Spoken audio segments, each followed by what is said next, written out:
Hey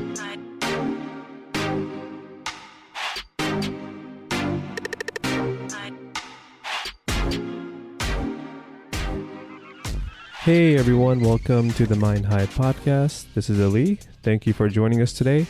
And in today's podcast, we're joined by our good friend Omar Khan. He is currently filling in for Z and Hasban. Hasban was on vacation, so he couldn't join us.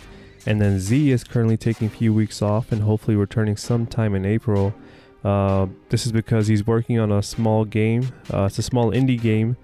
And he just in the final process of getting it out and publishing it on Steam. So as a result, he had to take some time off the podcast. So he will be missed, but we are very excited for his game that's coming out. I don't have any more information to share on that at the moment, but we'll definitely do so when it becomes available on the podcast and on our social media website. Other than that, in today's podcast, we talk about a bunch of different things, starting from VR, opioid crisis, Planet Earth 2, which is finally out on Netflix. So if you haven't watched that, can recommend it enough. It's just a must-watch thing. Cruelty of Nature, Big Bang Theory, The Code of Reality, pharmaceutical drugs. We had to talk about Trump again. Fall missile alert that took place in Hawaii, biological weapons, and the hashtag #MeToo movement that's taking place. And lastly, if you haven't also checked out yet, on our Facebook and YouTube page, we released this short poem / video titled Truth Shall Set You Free. It's a short poem that I wrote about my frustration with God. So check it out and let me know what you guys think in the comments. And other than that, let's jump into the podcast. You were talking to a colleague. Yeah, so I was talking to my colleague about just the possibilities of the future. He was just discussing how he was walking in the mall, at one of the malls, and he walked past the Microsoft store, and he said that there was like a bunch of kids very excited. They had these headsets on, and he was like, it's never sparked his curiosity. He always saw his son playing games, and okay, it's on a TV, you have a remote, you're controlling some player. And then he walked up because he was just like, what's so exciting? And there's a line for it. It's VR. Right. Okay, it's HTC Vive. You have controllers and there's motion sensors. So it basically creates a room around you and creates a virtual reality now in a room. So before, most VRs, you had a controller to move around in. Now, this headset that you put on, this Vive, tracks your head, tracks your controlling. Yeah. And he said that it blew his mind. Because he walked up and they were describing to him what's going on because his son wanted to try it. So he's like, what is this first? So he had no idea going into it? No, he had no clue this technology existed. Because, you get to a certain point, it's just not your interest. Right. You don't stay updated on the new technology and anything. So I know this. So there's 4 sensors on each corner that, track your movement. You have this headset on and you're given these 2 controllers. Right. And he said he went into it and it terrified him. He was like, oh my God, I'm somewhere else. He's like talking, he's like, I was literally somewhere else, and it's insane. He's like, and then he started talking of the applications. And of course, that's where our conversation just went off the charts, because obviously the possibilities are endless if you get it right, But what? I feel like we have tried time and time again in the past to do it. And I feel like the time is right now because your eye sees at what they say 90 frames per second. Don't quote me on it, but something like that. And technology now with these newer generation graphic cards and things, we're getting to that point where it's possible. All possible. So you can have 90 frames per second. I think the biggest issue has been to the latency to get it just right within a few milliseconds. So it gives you the illusion that everything is there. Because once you're playing a game, the signal of the game has to go into a video card, which has to project into the headset that you're wearing, the VR headset, and has to display what you're seeing. Then when you move the controller, then that has to also respond real time. So everything has to sync up in a way within I forgot what that window is, but it's just a few milliseconds. So in the past we weren't able to get it down to that exact T, and now we are achieving it with the technology that we are have. achieving it because so it makes it possible to do these things now, which is insane. This colleague of mine said that so if we take someone who doesn't know anything about it and we ask him what he thought, he would say that it was all real time now. Because there's a simulation, and I've played this as well in the Windows Store, where there's someone shooting at you. These little things come up like little drones and start shooting at you. Right. And you, in real time, are ducking it, and you're moving around in real time, and it's actually tracking that precisely to the point where you see a shot going over your shoulder and things like that. That's crazy. So we're there. I mean, and then from there, I went even further. I told you guys about this anime called Sword Art Online, and it just blows my mind, man. If there's something that out there in the future that I want to see so bad, it's this thing that's called Nerve Gear. It's obviously a theoretical setup that's depicted in the show. I think it's similar to a video that you shared, Omar, in the past where they show a bunch of people at war. But when the movie ends, oh my God, it was like a short film. When the movie ends, they were just playing a VR, and I think the people didn't realize they were playing an actual war. Yeah. So like they took advantage, like the government took advantage of its citizens by giving them this. Let's just call it Call of Duty, whatever it's called in that thing. Yeah, and then the only reason they found out is if they glitch or go out of the system, and then when they take out the VR, they see civilians in front of them, and that's the people that they're killing. Oh yeah, because it took the actual enemy that they were fighting. I think it was in the Middle East, and and it mapped it with some other and then the only game way characters. The only way they glitched out is because somebody actually threw like a rock or something at his head or something, and the robot started glitching, and then that's how they found out. That's fucked up. But okay, so basically that is what's happening in real life right now. This whole idea of freedom that they tell these 18-year-olds coming out of high school, hey, you're fighting for our freedom. You're creating this type of mindset that this is what needs to happen. You know, they don't know the true motives of why they're going to war. So these young guys are going out there, young guys and girls are going out there to fight. Yeah. They're dying, they're killing these people, and they think they're doing it to protect themselves. I mean, and they don't see the actual corporate interest. So isn't it kind of similar to that video?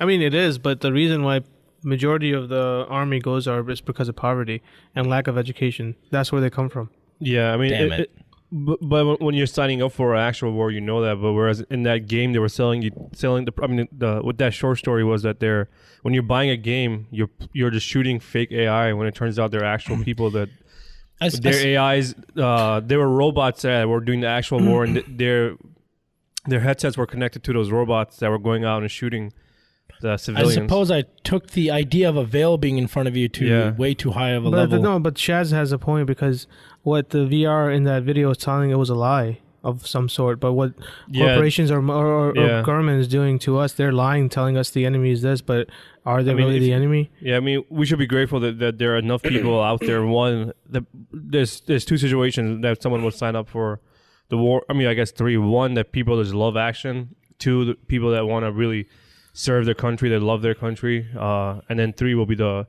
poverty people in poverty that cannot afford college or education, or are going to be homeless if they don't go somewhere. So like military becomes an option because they take you in for 4 to 8 years, stabilize you, and you have some level of income, and you have some sort of purpose in life, rather than struggling out in the streets. So to your point, I guess the government does take advantage of the poor people that are signing up, because that's who they market towards mostly, I think. I mean, if you look at it, it's like it's the war that's self-created. Do we really need to be there, or whatever it might be, or whatever the agenda is? Yeah, it's something that could be a complete lie, and then you end up killing innocent people just for that. That's more the VR is more direct, where this is more like complicated and not as direct. I know somewhat, but not up to level of detail. But everyone can pretty much, the war on Iraq was just all fucked up. It was, after 9/11, we went into a country that we're not supposed to go. It was supposed to be Afghanistan, and there's that whole thing where they have uranium for nuclear weapons that were never there. Yeah, there were never any weapons it was all of mass made up and destruction. shit. Yeah. But what's so surprising about that, because there isn't anything surprising about that. There's always an actual purpose behind these wars, and that they won't tell you that. They won't tell you that they're actually in Afghanistan for the opium. You know, they're not going to tell you that. They're going to tell you something else to make the public get on the side of the legislation to go in and make this war possible. But, you know, why is it that opioid deaths are at an all-time high right now? I guess, go ahead. I mean, because doctors, their number one prescription, oh, I'm depressed. Okay, here, have some opioids. Oh, I have anxiety problem. Oh, they just prescribe something so easily. And let's say you have a month's prescription to something with anxiety.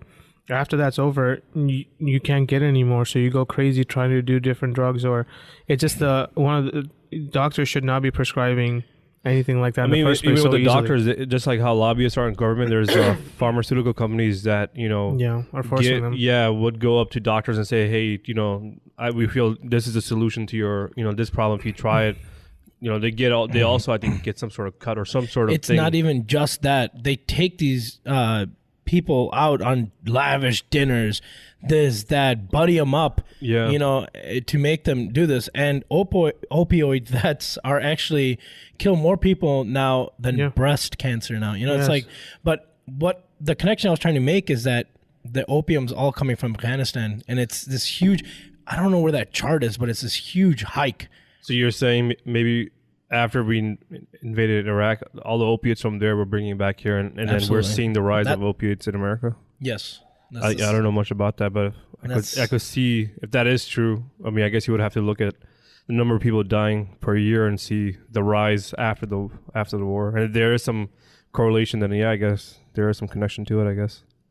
Which is fucked up. I guess we can tie this into planet Earth too. Cause I wonder how you do that. I'll do it. Just give me a second to set it up. But if you haven't watched Planet Earth 2, now it's on Netflix. Mm-hmm. The first one was like the most incredible things, you know, I've seen, and it just, I guess there's so many things to talk about. I haven't finished it. I think there's 6 episodes. I don't know how many episodes. I'm on the desert one. I think that's the 4th. The desert one is 4th, yeah. So I think there's one more after it. I think the first one that came out had 10 episodes, and this one I think is only 5 or 6. The reason I think they filmed the first Planet Earth for over 10 years. Yeah. There were just some scenes where that mountain lion scene in the first one. Yeah. It took them 4 years to get that image. That's the first time that that mountain lion that they were looking at. I forgot the specific name. It was I think it was some sort of mountain lion. And it was the first time they filmed it hunting, and it was in snow, yeah. Yeah, it was the first time they ever saw it. So I mean, if you watch that show, it's insanely beautiful. Like visuals and like the HD quality is just superb, right?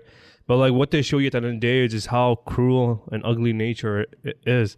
It looks insanely beautiful, but like the deep down inside of it is just pure fucking evil. It's just everything wakes up. And it needs to, you know, it's just, everyone's got to eat, and everyone's at some sort of level of the food chain. And, you know, they show these beautiful animals, like, oh, you know, they like, the way they show it sometimes is like, you feel and care for those animals, and all of a sudden that thing's getting hunted and killed. Yeah. Like that snake one. The first episode. Oh my God, that has to be the most amazing thing I've ever seen. It looked like a movie, like a high budget movie, but it's just there in nature happening. Every time I'm watching any episode, I just stop and realize, how the hell do you film this? Yeah. How long do you stay out in one place and get because the cameras are exactly right in front of the animal. Or I guess what they do is they plant. A lot of cameras are planted. So I know, but I'm just saying there's some that they're controlling. That's just to get that level. It's like they're following it around and doing all this. If it doesn't go your way, then you can't tell the narrative. So how many takes you have to do? It's just so much amazing work. But that one specific island, it was some sort of island, I think. Yeah, right? It was the episode of Islands where the lizard is born. And they have to fight for their life right that second. Was it a lizard or some sort of iguana? Iguana or lizard, I forgot. Yeah, but it was, they have to get, as soon as they're born, they're just predators waiting for it to be born. Yeah, they're just surrounded by snakes that can sense vibration, I think. Yeah, because I thought it was heat. Oh, and heat and vibration, something like that. Snakes sense both. So like as soon as the eggs hatch, they come about, and as soon as you start moving, all the snakes' heads turn towards where they sense the the vibration of the You're thing. right, because it's not heat, because the snake is looking right at him, basically. Right? Yeah, and it's not moving. Yeah, my bad. So it's all they feel the vibration of the ground. They can sense where the thing is, and as soon as one starts walking, all the snakes, it could be hundreds of them, start running towards that direction. You just see the sea of snakes going after one fucking lizard. Like, Jesus Christ! Imagine coming into the universe and that's your first objective to run. So when those go ahead. No, I just don't know how it's built in just to know to run. Yeah, that's where I was headed. It's so instinctive. Like, where in nature does as soon as you're born, you know that there's danger and you're just running. Yeah, and for them it was some sort of like little hill or a mountain that they had to get over, and past that the snakes were not there. So their goal was just to run, but they're surrounded every direction, and then even they understand that, hey, if I move, they move. So that even at that early stage, within 20 minutes or 10 minutes of their life, they know that these things can sense my movements. So they also stop. But like the cruelty of nature coming to life, you're surrounded by bloodthirsty snakes that just want to undo you because they also need to survive. So the cruelty in nature, and then you see that everywhere. You see that in wars. You see that it resurrects or manifests in different shapes and forms. And like when we go to war, there are good reasons to go to war. If Hitler was around, that was a good reason for America to enter war, and it had good initiatives. But even back then, it's like such gray lines because America didn't enter the war 4 years after it happened, right? Because there's so much things involved. They wanted to stay out of it completely until they were affected themselves. Yeah, with Pearl directly. Harbor. Yeah. So it's like, unless it's bothering me myself, you might not do something with it. Just I guess they were probably supplying weapons or something, but they were not directly involved with their own men on the floor, at the combat. But going back to there are some fucked up people on top, and all it becomes a numbers game. You don't even look at, you can look at the potential money that you're gonna make from this war. And you can, say, okay, even 10,000 or 5,000 of our men die. That's only 10% casualty, but, we're going to make billions of dollars in return. Mm-hmm. So you start, and we can use that to help our country, go and fix it up. You find all these you start finding fucked up ways to justify what you're doing is right, and that's the cruelty in nature. People, I guess, that understand it, they take it to a really extreme level, whereas where we're trying to beat nature by saying, hey, killing is not normal. But we kill animals anyway. So like you said, there's all these gray lines to mess around with. But like, that's one thing like I got out of that show is just, it's insanely beautiful and evil at the same time. And like, so like, why is this coded the way it is? Like, why do we have to eat one another to survive? Why couldn't there be some abundant resources that you go to and that's how you survive? It's just weird how nature evolved, right? I mean, but at what point are you not eating that's something alive? I mean, plants are alive. Yeah, they are. Unless you're gonna like eat rocks or something. But no, I'm just saying. Well, I guess. Well, I was thinking if there was a creator, and if the thing is that you're bringing things to life, why is everything coded to eat one another? What kind of but. That's if you believe in God or a creator. That is, like why did God have to go that route if there is one? There was a poem that one of my friends read me. I forgot where it's from, so I can't really give credit where credit's due. But the basic gist of the poem was that God has two faces. Right. One's evil, one's like good. So he's both Jesus and Lucifer at the same time. Mm-hmm. And I mean, there's definitely no justice in nature, is there? There's no. You're on top. There's videos on YouTube that I just can't even watch. Joe Rogan talks a lot about him, that he's so fascinated by him. But for me, it's just like, oh my God. About like other animals eating other. Yeah, crocodiles, lions, just absolutely butchering each other, and it's just like, and they're trying to survive, so you get it, but it's so vicious. Yeah, that's what that's what he's trying to get out too, right? He's trying to show people how normal. We think like it's all lovey-dovey out there in the nature, where it's just pure brutal and harsh, and like only the fittest and the strongest survive. Mm-hmm. If you cannot protect yourself, you're the one that's gonna die and shit. So like there is no such thing as pure freedom, right?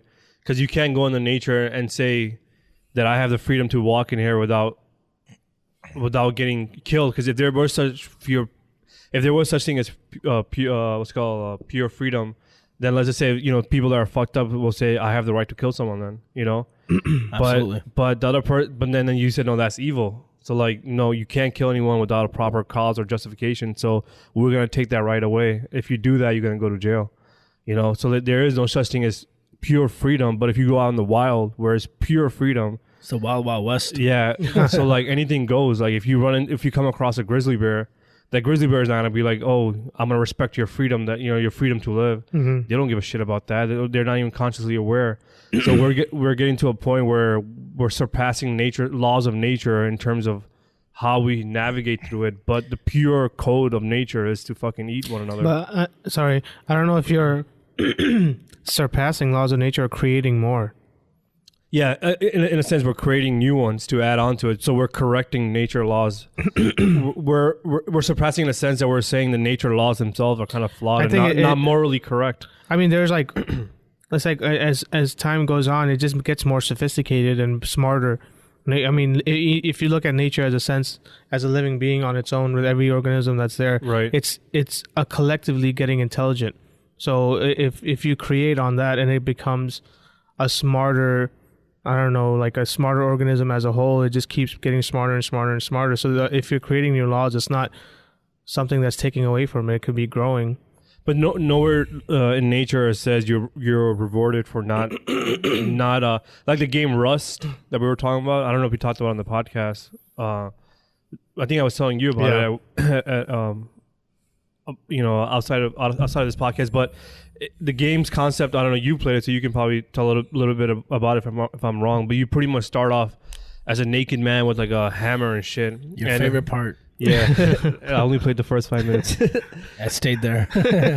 Yeah, and the idea is that you just go collecting resources, cutting trees, chiseling on stones, collecting resources so you can build your campfire then into a base and so forth. And that game encourages, and then I think it's an online game, right? Where there's other people doing it at the same time. Yeah, you're on a server with other people. Yeah, so this game encourages you to be dig into your inner evil by it takes you a lot of man hour to go get your own resources, but if you create a bow and arrow or a gun, or if you get a gun, you can just go to the other guy's camp and kill him and take his shit, which is 10 minutes worth of work. So they put these incentives in where people go to the easiest route, which is killing and bringing the worst, not giving a shit about the other person's, I come before that person. Yeah. So like that game, it gives you this weird feeling because it's if you're playing with a couple friends, it's very frustrating if it's just you and a couple friends versus like a guild maybe of like 20, 30 people in a server of 64 or something, and they're majority. Yeah. So they just act like absolute jerks, you know what I mean? They'll just come up like, I won't shoot you, I'll let you live, go ahead. And it's voice talking. Once you're close to someone, you can hear them talk. You can this voice activates and you can like talk. And they can know how powerful they are versus you, I guess, right? They'll just know. Mm-hmm. So they talk shit to you then. Yeah, I'll let you go, and suddenly they'll turn around and just shoot you for no reason. That's like a psychotic game. It is, yeah. You just see how crazy people can truly be. Yeah, if you give them power. Yeah, or if we always talk about the movie, was it Purge, where there's no laws or anything? Yeah, there's a day, it's called the Purge, and there's no laws, you can get killed. So that game is that, and it incentivizes people to be evil, so you get...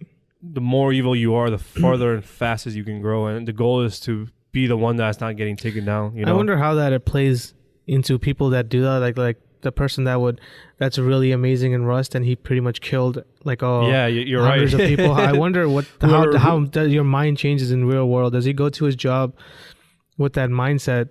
Of that, I would think that like throwing people underneath the bus to get promoted and shit like that. Or just like it has to affect your psyche a little bit, especially for players that are hardcore players that are doing that.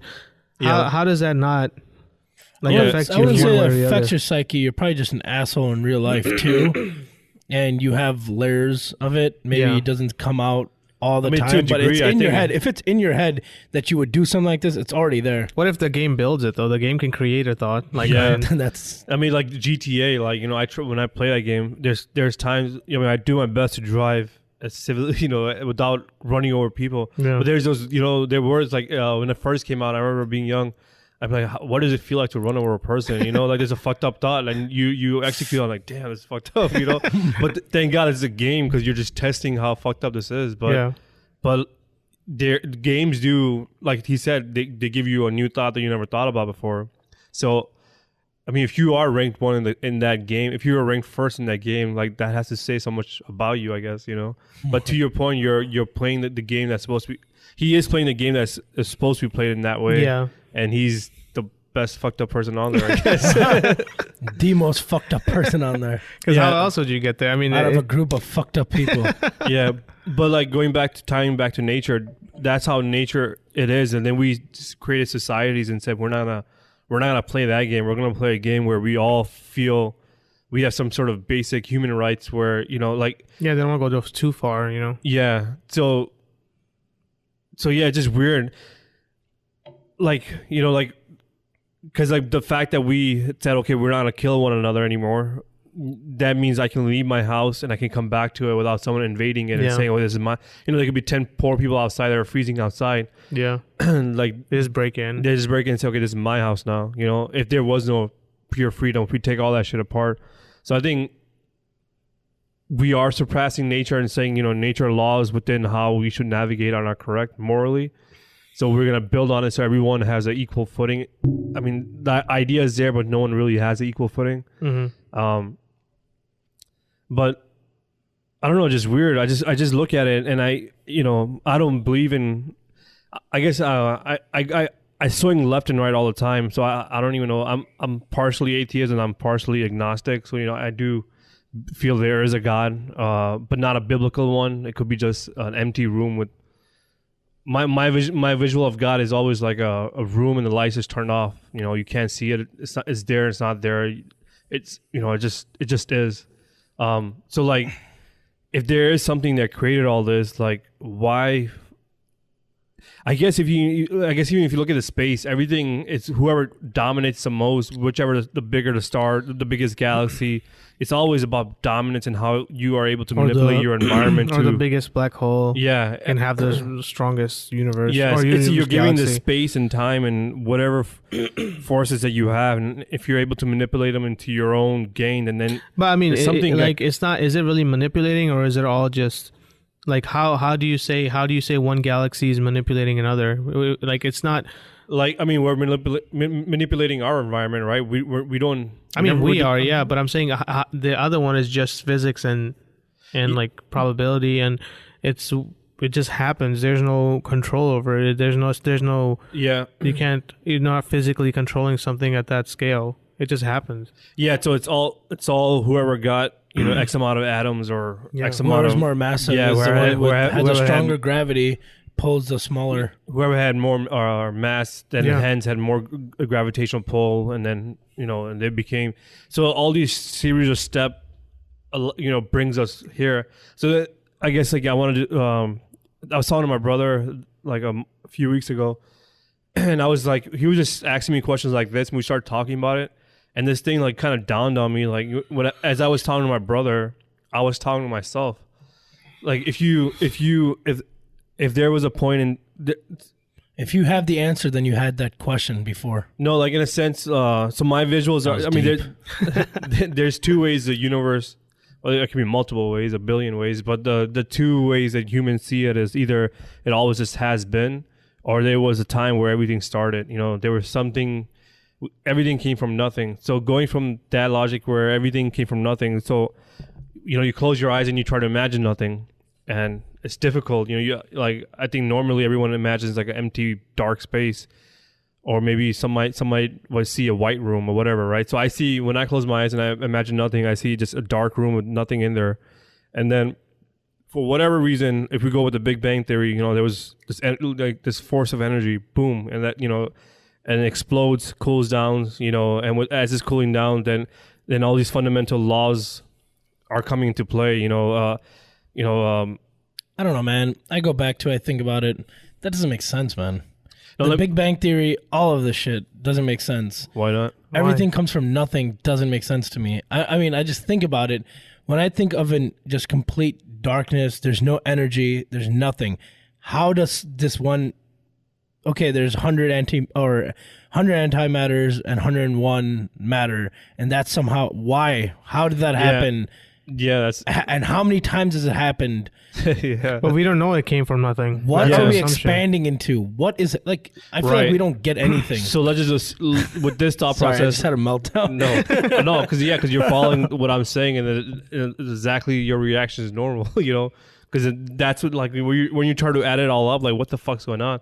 And, I mean, I don't know the whole details. We're all just theorizing at the end of the day, right? Yeah, exactly. I mean, this theory, the theories are a set of confirmed hypothesis. So like it's just not a quotation air quotes theory. Like the Big Bang Theory has enough validations that if you were to do the same experiments, you would ultimately end up to the same conclusion, because all you're doing is you're taking a confirmed hypothesis. So you can say right now is dark outside because the sun has set in the west, and if you go out and it is dark, then you confirm it is dark outside right now. So you take those series of confirmed hundreds and thousands of everything that we know about our world that we can physically observe and test and get the same answer. It leads you to the Big Bang Theory. And when the Big Bang Theory cooled down, maybe the laws of nature were already there, or they were getting created as they were going. Damn. I like to assume that they were already there, because how can something behave without having a code? So the way I like to see the start of it, it's all... Sorry. It's so just the code was first, or was it after? Did it come from this Big Bang Theory? So it's just of yours. So yeah, this is where I struggle, right? So like, if it is a code, then who the fuck started the code? So I can't answer that question. There was something before nothing, because the code had to have been there. So it could be something. Oh my God. For our... I'm not smart enough, so I'm just going to go with 1 + 1 there equals can't 2. Be any, no one can be smart enough. That's a confirmed hypothesis. It's not a hypothesis. That's a confirmed fact. That's a hypothesis fact. But just smart. Like we were saying earlier, you're saying the code had to be there first, and when you go back to us creating new laws of nature, how can you say that those laws of nature weren't there? So we created them. So the physics can create more laws. Yeah. So imagine. So So imagine like it is. So if you are writing a code, who is writing this code into? Are you writing into a fucking computer? Are you writing on a piece of paper? Like wherever this fucking code started from. Okay, for our sake of understanding, let's just say it is a computer. Someone sits down and they put 1 + 1 = 2. Something that simple, but imagine it really complex, right? And then you hit enter, and this thing comes to existence, and it goes into infinite directions. And that directions, it's a simulation, right? It's just factoring everything, and everything that it can think of happens. So this code evolves into our universe, which is starts with a Big Bang. Everything cools down, expands, and then we're here. But the way I visualize it is a code. If it is 1 + 1 = 2, then it takes 2 + 2 = like 4. So like imagine the simple ways I'm trying to say it is then all those things are being multiplied and manipulated, and the code is it's emerging into other things. It emerges into our galaxy. Those atoms emerge into Earth. It emerges into trees, cars. It emerges into you. So if you trace everything back, all of us came from the same code. Therefore, we all are the same thing. Yeah. So as you're looking into my, as I'm talking to you right now, you're looking into me. I'm talking to myself. You almost said as you're looking into my eyes. My eyes. As you gaze in my eyes and hold my hand. Not holding his hand. Think about it. Like we are literally the same thing. So I visualize. Like there's this white line, and everything below is a code, and everything outside of us. We're the lucky few ones that the code has emerged into a living thing, and now is looking back at itself and be like, oh shit, I'm a code. I see that. So like now every time I drive around, or if I see other people at work and I'm encountering, I'm talking to myself. Absolutely. This is just we are the same code, and it's just different code, circumstances, different perspectives of the world. Part of us is this chair, part of us is this fucking door, part of us is the light that allows us to see everything. We created this box created a code and created us within it, which we're navigating through and trying to understand where we came from. My black or blue screen of death comes from going rather than going forward like you do, I go backwards and it just blows. I get the blue screen of death and I just stop thinking about this because what happens is you're saying you're going backwards and you get the blue screen of death? Yeah, that's when Windows complete crashes. You just get the blue screen. You know what I'm talking about? But he's talking about him internally. Yeah. Right. Oh yeah. When you think of that, that's what happens. Yeah, no. Basically, what happens is when you said it's funny that you say basic that. Sorry, equation. I see white. Yeah. I just see a computer crashing, my mind just exploding. For sure. So 1 + 1 = 2. Hit enter, the world emerges, right? Yeah. Who's hitting enter? And then I say, okay, then if this, then you can rebuild that entire scenario around the person hitting enter. Yeah. But then you have to regrow it. So then it just goes on forever too. Yeah. So it's like. So everything right there just happened again. So what happens to me? I just come to understanding that everything just is. Like. There is no start. There is no end. Everything, it just is. It always has been and always will be. I have a very hard time comprehending that thought. And I know people symbolize that idea with zero. Yeah, because it just, there's no start, there's no beginning. It's funny, I was about to go there. I was about to say, it's just like almost like Samsara, and they also have like a circle, right? It's a circle of life. Everything... It's like the first person that's hitting the start button ultimately comes back to the same person. It's like being loop. the last person to hit. No, it's just. He's the one who comes and emerges and goes back and sits back on the computer. So let's say like the last person to ever live in the universe before it just gets expanded or whatever dies, presses a button and it resets. So So if he hits it and he resets it to go back to where we were? Let's say that the last living being of any sort in the universe, because the universe has expanded. I never thought about it that way. Expanded so Imagine far. Imagine you're the last living entity. And the only way for everything to happen again is if you press reset. And that last person press resets and it all happens all over again. Someone needs to learn the code. I mean, figure it out. When you got trillions of years of anything, it gets so advanced. You'll figure it out. Because if you look at it... the fact that we have a car is some sort of code that we figured out, right? You understand? Yeah, we broke physics. We're understanding laws of natures and physics, and we're able to manipulate it to our own gains. We don't need horses anymore. We have cars. I can't run that fast, we have airplanes. We can get this combustible engine. Yeah. So anything that you think of has an answer. We just need to understand how to get to it. So can we do? We're flying. Yeah, the fact that we're flying, like next is interstellar flying, right? How do we fly in space and and cut down on time? Because just to go to another local star, which is 4 light years away, that'll take thousands of human years just to get there. And that was the entire setup for this podcast. And now we're going to discuss how we're going to come up with a solution. Welcome to the podcast, guys. If you have any solutions, please email us at patentfree.com. We'll help with your patents. Interstellar travel. And the next step has to be finding someone else out there that's also trying to figure out the same questions, or probably answered some of them that we have, and maybe we answer some of the questions they have, depending on who came first, yada, yada, yada. Yeah, so one, we're in a box, and there is objective truth to a degree, and then based on your senses, you only see a slice of it, I guess. So with our five whatever senses, your senses allow. Yeah, with our 5 senses, we only see X amount. That's what the fact that we can see into deeper spaces, where we develop technologies like infrared and other stuff that allows you, the cosmic background allows you to see even further in outer space and then come to conclusions of what is happening out there. So we're adding, more layers into our, truth. Yeah, our truth. And then we'll never know how close we are to it, but I think we're taking the steps in the right direction. And it's just interesting to now go out in the world and see every when I see the world, I see it as a grid. So everything has a pinpoint accuracy, right?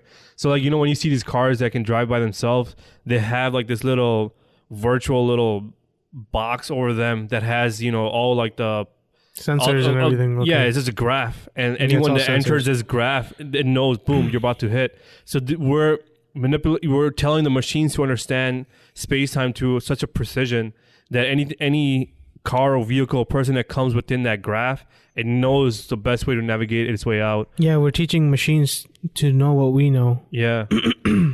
It's that's such a big problem. Or it's not. I mean, it is a huge problem. It's just...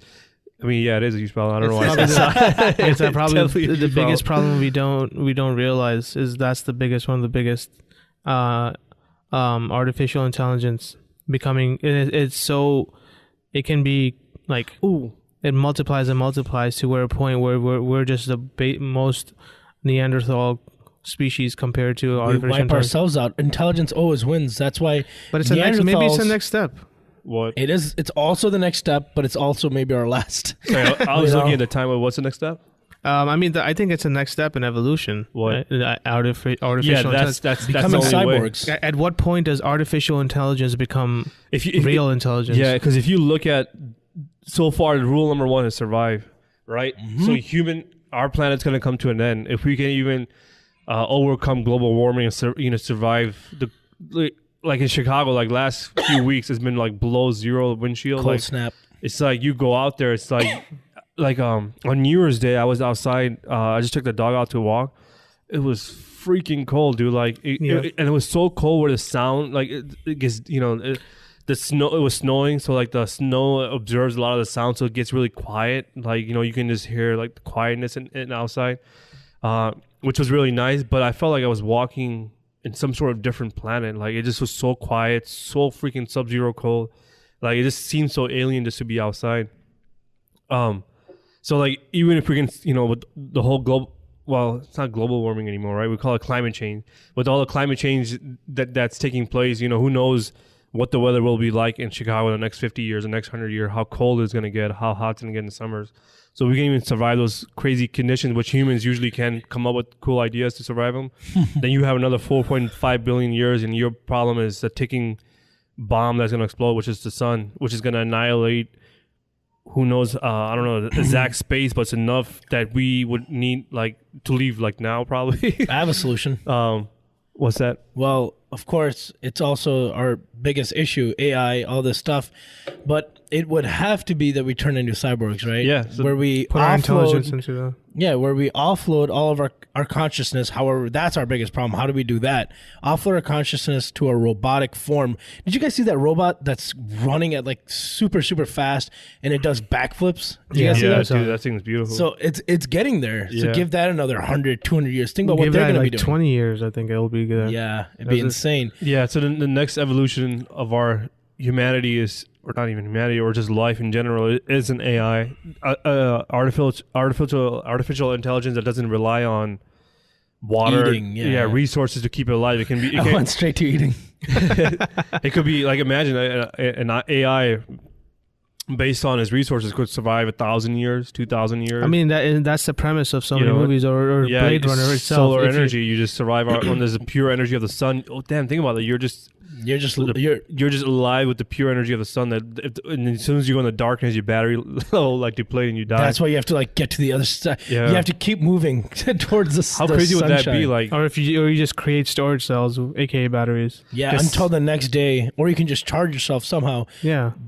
you store or batteries. You just store. You create a heart that keeps creating the ever-ending supply of energy. But that's what our bodies are. Yeah, you take in energy, you store it until you get hungry again, and you keep going. Yeah, but if you don't eat, you die. I guess it's the same thing. What's his name? Iron Man. How he has that core. So you would make a core that just keeps regenerating endless supply of energy that that you survive on. So you completely don't rely on the sun and other forms of energy. I mean, it's just pure thought. The concept of Blade Runner, that I don't know if the new one where AI is at the next level where it's reproducing. Damn. They say so. That's the next evolutionary step. There is nothing left. But I mean, why would they need to reproduce when they can be just creating a car? No, because I'm saying that they reproduce their own type of AI. They're way more advanced to humans. They don't feel any pain. They can control anything. They don't have many weaknesses. It's like the next evolutionary step. And that's so they come up with solutions for their own issues. Yeah. So us human beings, it sucks that we're gonna have to eventually. We're not gonna make it all the way through as much as we would like to. So we might as well pass the torch down of intelligence. Why lose it all?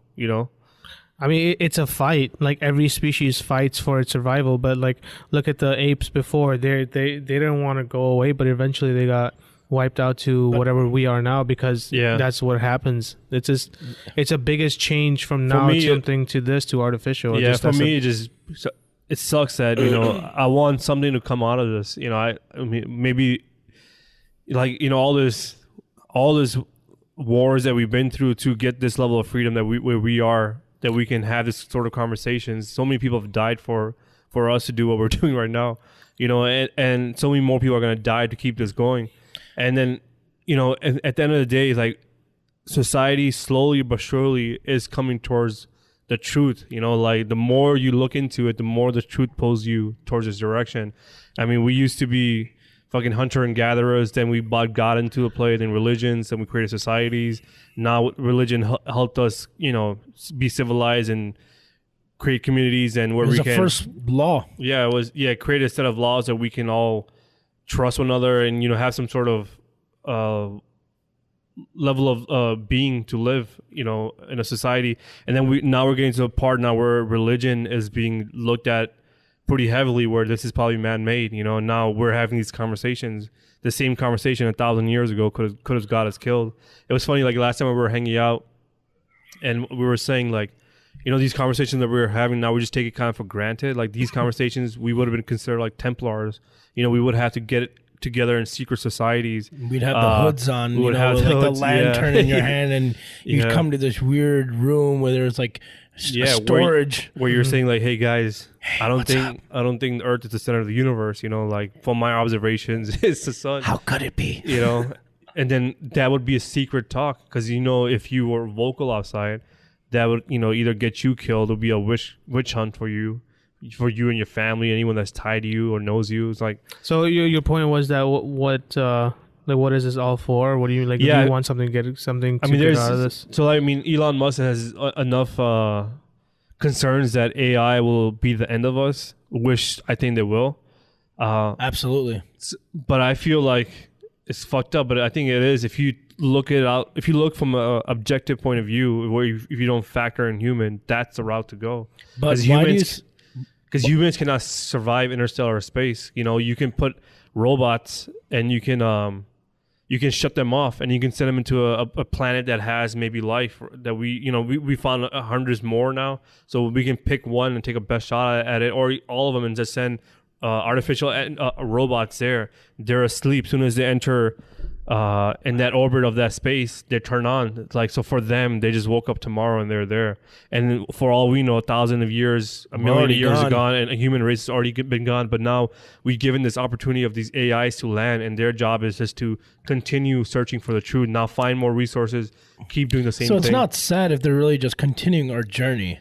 Yeah. I mean, I see the fear point of view, but that's what life is. Like, there's no end game. Yeah. There is no end game. There is no end game. Like, what are you doing all this mortality, for? I guess that's what we all want, don't we? No, but mortality, it comes down to either you enjoy the trip, or you're so worried about the destination where you don't enjoy now. Like, the end game is pretty much nothing. Like, without mortality, life is pointless. I mean, it's like when you're playing a game, would you enjoy Grand Theft Auto 5 if you had $1 bazillion? No. You had everything. No, it's you had boring. Everything. You're just flying over everything. It becomes pointless. Yeah. That's why I think the fact that there's mortality in life makes every moment matter so much. So I guess if it's not complete mortality, would you start dying? If an average man dies at 65, 75, whatever, would you prefer that be 150 to 200 rather than... So in that sense, life is dope, but I'm sure we all want more of it. I guess pure mortality would. I guess if it is gonna be pure mortality, right? Because everyone, at the end of the day, wants to live forever in a sense, but we know that's not true. But if we could, then that makes you, in a sense, partially some god, right? Because you're an entity that cannot die. In a lot of ways, we're already that. Yeah, we are gods.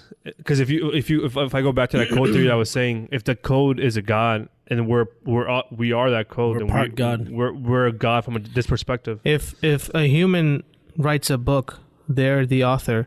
So if the person who wrote the Bible and all the other stuff, aren't they the creator themselves? Yeah. So in other words, we are God. Yeah. Like, I created God, so what am I? Holy shit. The real God. Damn, Omer. Welcome. It is funny. You now have an official post. Yeah, like if you created a religion, like what's his name, Elon Hubbard, the Scientology. if he's creating a god, but then the god's not really true. So, but yeah, if you write about God, what does that make you? Just his assistant? I mean, the thing is that you're the messenger. Yeah, you're just something that's. So I'm playing this game called God.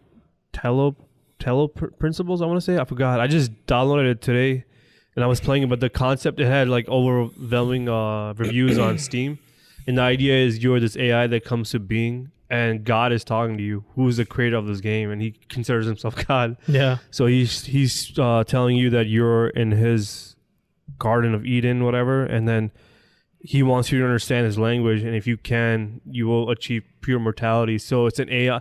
So this game is walking you through that whole. I think from what I read from the reviews, the idea is it walks you through a series of steps to understand what consciousness is, and two, how difficult it is to bringing it to life. And I don't know the ending, but it's got insane amount of views.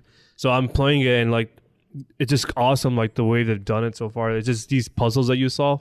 And it's a computer, and you're asking the computer questions, and the computer's supposed to have all the answers. Mm-hmm. But it just like it's all DOS based. I don't want to spoil it, but I just started playing it today, like an hour in. Please do. We all die. But the concept is kind of cool because the guy who created the game is a god, and he's talking to me, which I'm that character, and I'm trying to understand his world. And if I do, then he will grant me mortality in that world. So in a sense, he is a god of that game, and I'm just, a follower, I guess. Man, I just want to take a deep dive into this topic.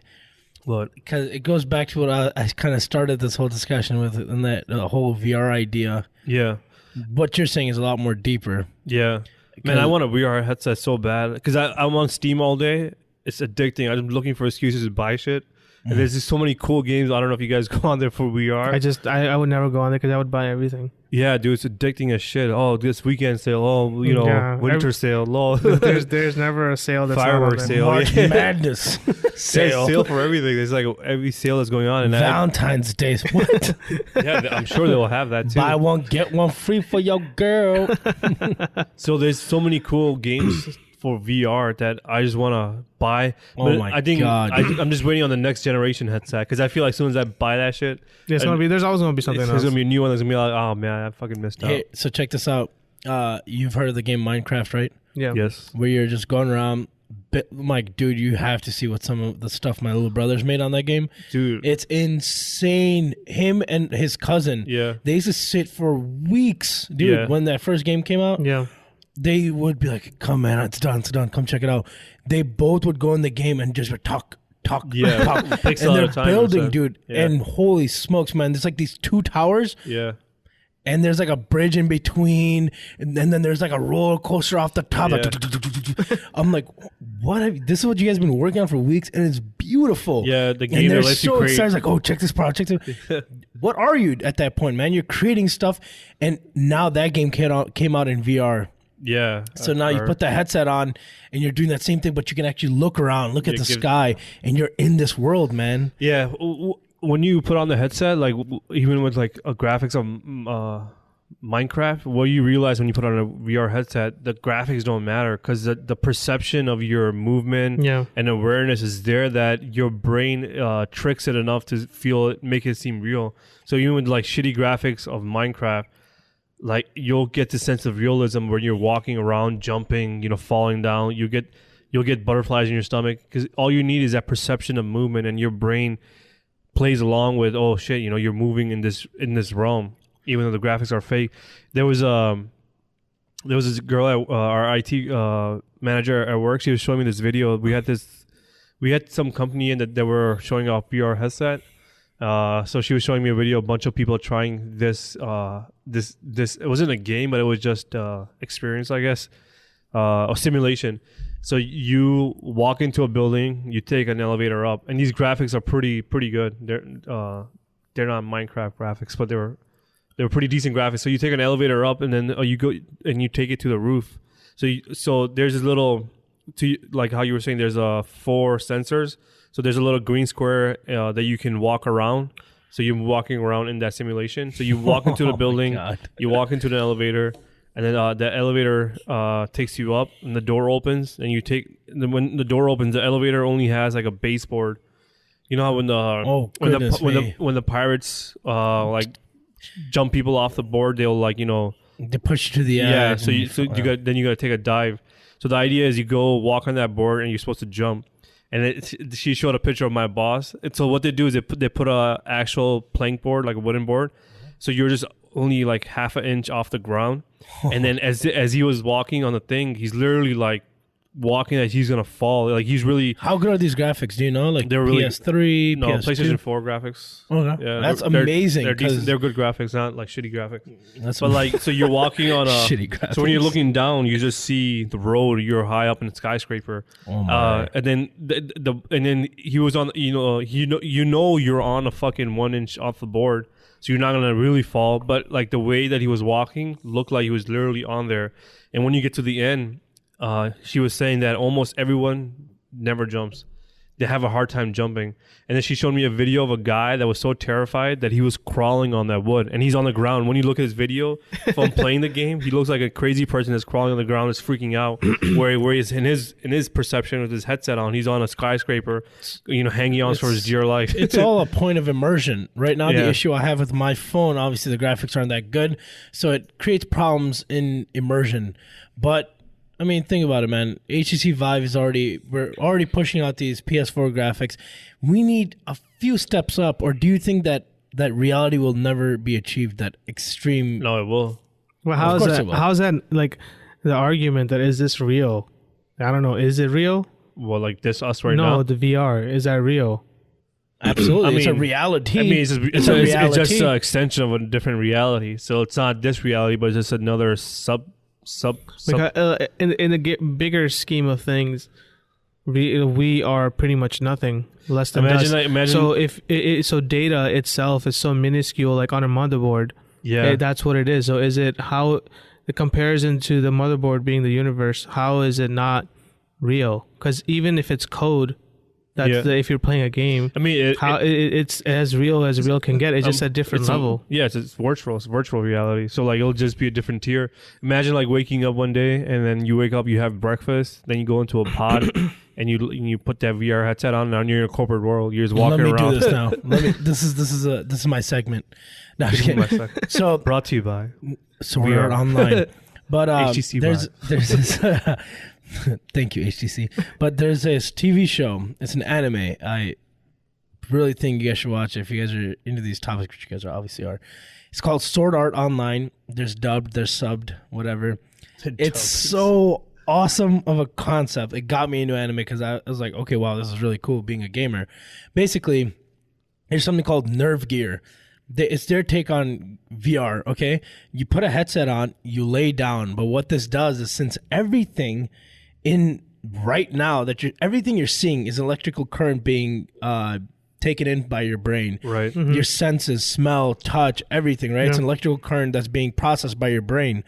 So what the Nerve VR does is you put this headset on. It basically the way you would sleep, you go into you're paralyzed, and just like in your sleep and you're in your dreams, you're still running around, but your body it sends out this chemical that paralyzes you, right? Right. So you're running in your dream, but you're not running in bed. Yeah. So it does the same thing. It does the same thing as if you were dreaming. Man. Now all those electric currents are being transported straight into this game you're playing, which is called Sword Art Online, and it's an MMORPG. And now you're in here, you can eat. Like they cook food. There's just like it's like the real world. There's like a bazaar, and he goes and he orders food. He eats this red bean muffin. Because eating there, you're actually feeding your actual body. No, or just like you're just pretending to. I don't think so. No, but you get the taste. Okay. You get that same taste. Like you cook, you can have the spices, and it'll have if you put this much paprika, this much cumin, so it'll know. Okay, this is the taste to send into your brain. Oh, so you eat it, and you have. Oh wow, this is really good. You're a great cook. Now you're in this virtual space, and it's really lively. But the concept of this anime is the one who created the god of this world locks everyone in. So now if you take your VR off, or if you die in the game, you die in real life. It's where it gets a little, off the charts a bit.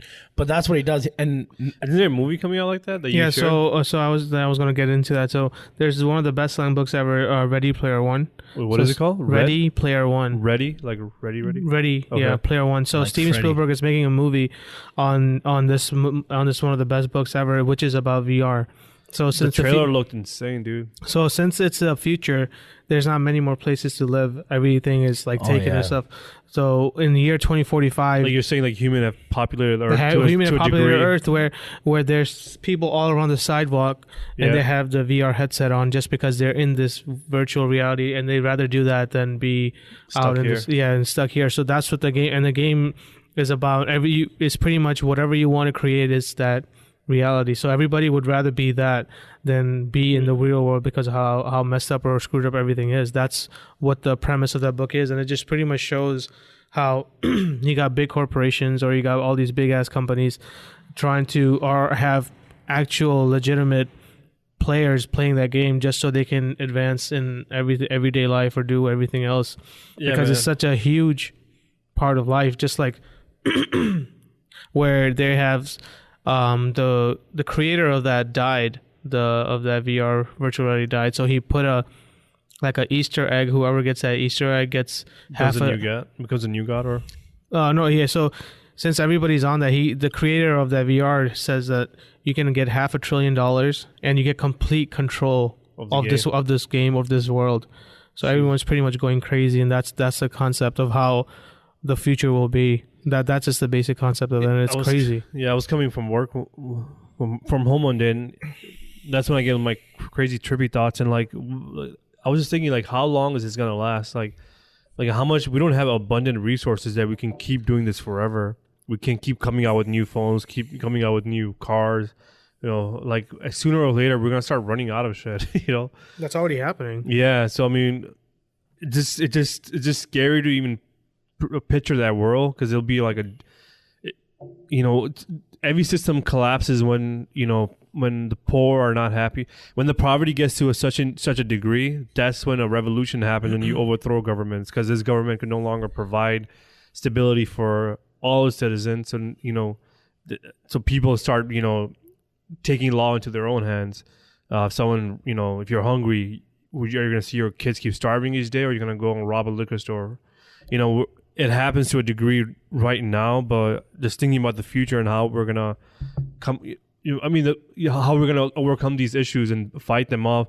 I mean, with human beings, we are pretty clever beings, and we solved a lot of problems. We have plenty to go, but at some point, or is there a line that we will never cross? No, there is no line we won't cross.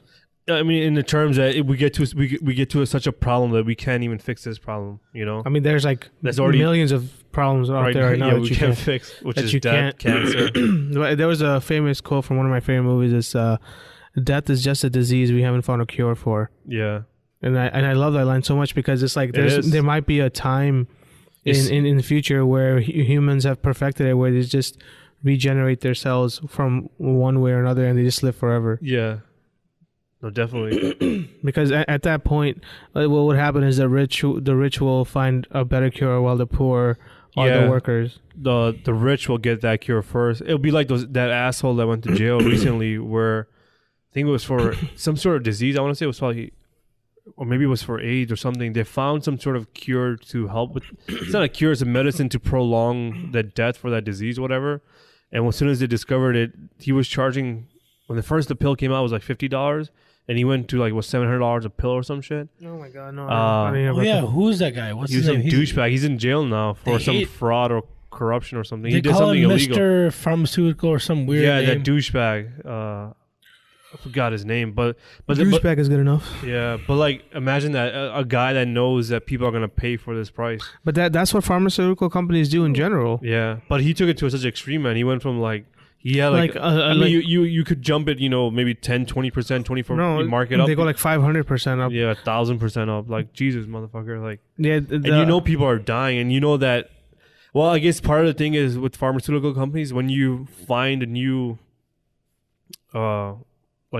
antibiotics or whatever, you find a new solution to a problem, you only have X amount of time to make money off it on the thing. Did you find it? Yeah, douchebag pharma CEO raises drug prices 5,000%.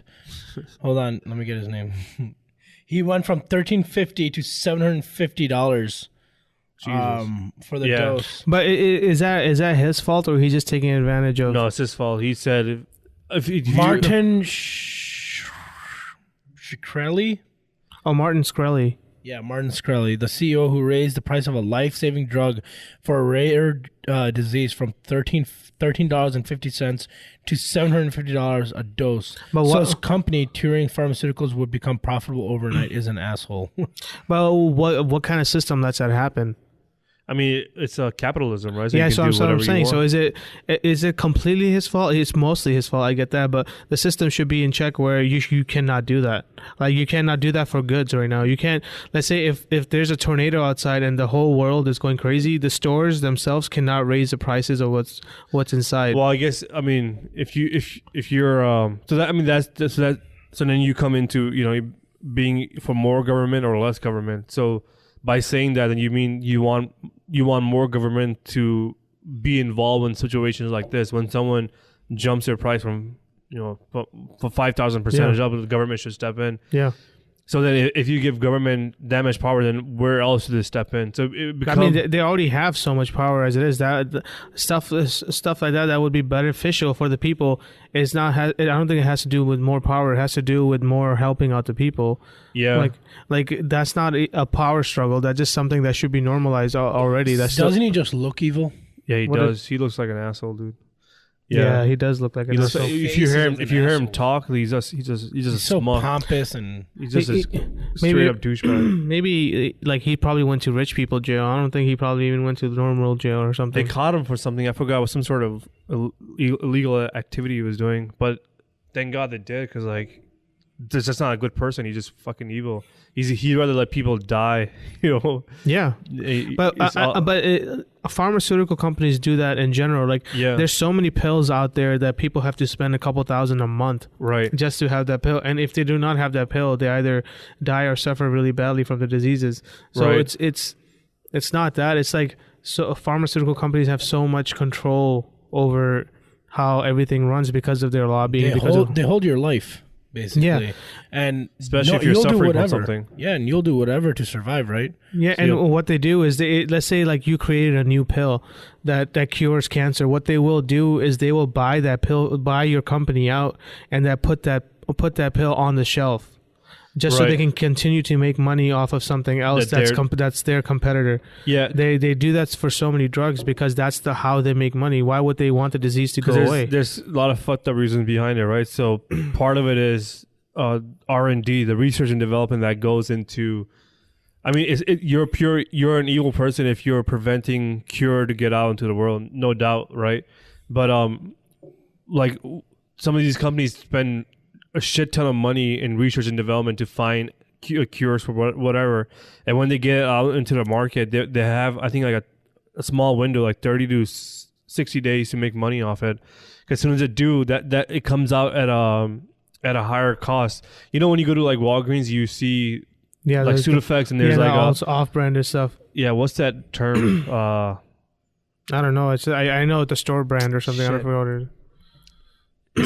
Well, let's just say premium and generic version. Yeah. So what happens is once your pills go out, what other people do is they buy those pills and they break it down in a lab to find a way that they can make it for themselves. Yeah. So if your company's selling it at $500, then Walgreens company will take the same pill and they'll try to figure out how they can bring it in with their logo on it and put it out in the market. And if they're selling for $500, Walgreens will say, hey, we'll sell for $250. But this is a generic version. But that's competition. That's capitalism. That's not it's finding there should be not that much competition. If you spend $20 million figuring out how to create this cure, and you only have 60 days or 30-day window to do it, so now. But that's not for prescription pills. That's only for generic pills like Tylenol or something. I mean, prescription pills are exactly what they are. They're not copies. So they're gonna price the pills based on how much they put and how much they want to make out of it. So if they put $20 million into it, so that means they gotta sell 1 million pills if they sell a million, that'll be a lot of money. But if they depending, then they gotta know like how many people suffer from this, how many pills can we possibly sell, and based on that, they will figure out what the price should be. Yeah, but so they gotta. The U.S. is one of the only countries in the world that does that. How do other countries do it? How are they not? So the problem is it's not the government that's doing. If the government was running it, it would be for the best interest of the people. But since it's a capitalism, it's a business. So whoever does it first needs to once you solve it, now you got to make money off it to pay your own investors off. And if you're publicly traded, then you got to also be growing and stuff like that. But it shouldn't be that. I'm saying. Yeah, it shouldn't be. I agree. But I'm just explaining why it is that fucked up. It's capitalism comes into play and it fucking ruins everything. Because it just becomes about that. Corporation is considered a fucking living thing in America. Yeah, it has the same rights as us. You know, the same basic human rights, and it's not even real. But that's the part where it's like. So I think like for me, like I've been a Democrat pretty much my whole life. But now when you're an adult and you start thinking about these things, you know, are we for lesser governments or are we for more governments? And then at what extremes? What does the world look like with 100% government? You know, it's complete control. Like you can't things like weed or like other drugs are banned because what the government thinks is wrong, then everyone cannot do it. Or alcohol, it has to has to be legalized. But it already is that. Yeah. So government has so it's a scale, right? 100% to 0. I feel it should fall somewhere within 30%. There are some things that the government should do. It should be healthcare. It should be 30% is really low, I think. Well, I'm just making I'm in the 30ish. I don't even know how I got to that percentage, but I don't think it's 50, because if you give government too much power, then you're giving up too much rights of your own. But I mean, I don't know what the U.S. is in that number.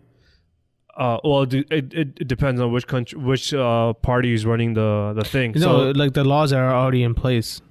Yeah, so I mean, I would say... Let's say that because taxes is the biggest thing. And if control over your money, I don't know how much more control can you get. The biggest thing that Republicans have is money, right? Why should I pay for... if I work hard enough, why should I pay for other people that are lazy and don't want to go out and work? You know, like why should we give out food stamps for people that are just lazy and don't want to work? That's their ideology, and that's why Republicans are always trying hard to get... So like... Trump is also trying to like now mandate, I think, what was it? If you're on Medicare, you have to work X amount of hours or something. That you're not just taking Medicare for free. But that defeats the purpose of Medicare, because people that can't work are on Medicare. So I guess they're trying to make some sort of thing that you're not taking advantage of the system, I think what they don't realize is that there's no pure 100% government that works for everything. They're not dumb. Of course they realize that. They just don't care. Yeah. Well, what always you got like experts of the world start thinking about this stuff. They're not. Yeah. It's not that they're. But some of them are dumb, dude. Like some of them are dumb. But these rules, even before that, the people that are there now were created by other people. Yeah. And they put them there not because they're dumb. It's because they want to, and they want to make money. They don't care. Yeah. I mean, what we need to realize is, if you're in a society like America or anything, you go out, you drive around. There's a system in place. We all have to pay something for it. Yeah. It's not free. Like the fact that we're just so lucky that we can get on the road, come from point A to point B without getting stopped, without getting killed, without getting robbed on the way. Like so many things can go wrong in other parts of the world. So when you're in a society, there is a tax that we should all pay, just to live in it.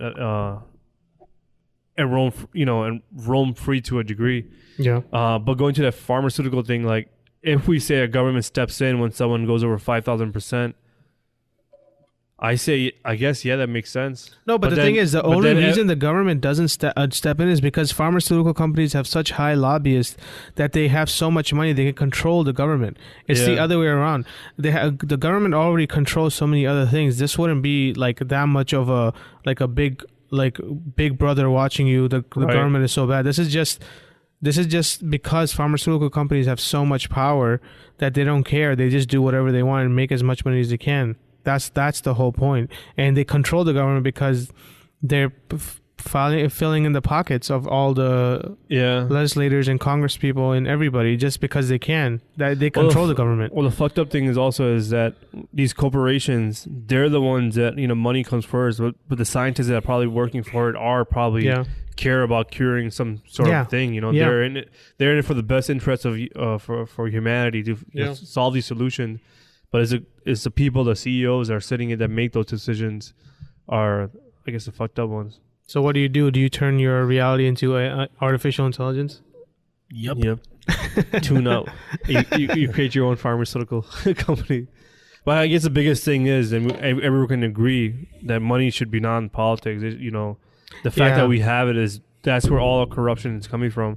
The fact that in this day and age it's still allowed, it's just absurd to me. Like there's enough of us that should march down to Washington and say, what the fuck are you guys doing? The reason like let's say how Abraham Lincoln died is because the people that were opposed to him were willing to go and kill him. Yeah. The people that are opposed to Trump are civil. They're not gonna go and kill him or do something like that because we're not that as a democratic people, we aren't going to go and do that. That's the problem. Like, let's say you can voice your opinion, right? Of course you can voice your opinion, but you can only voice it if someone's listening. They don't give a damn. They're not listening. But I think part of it is that we're also we have shitty candidates and we do vote them in.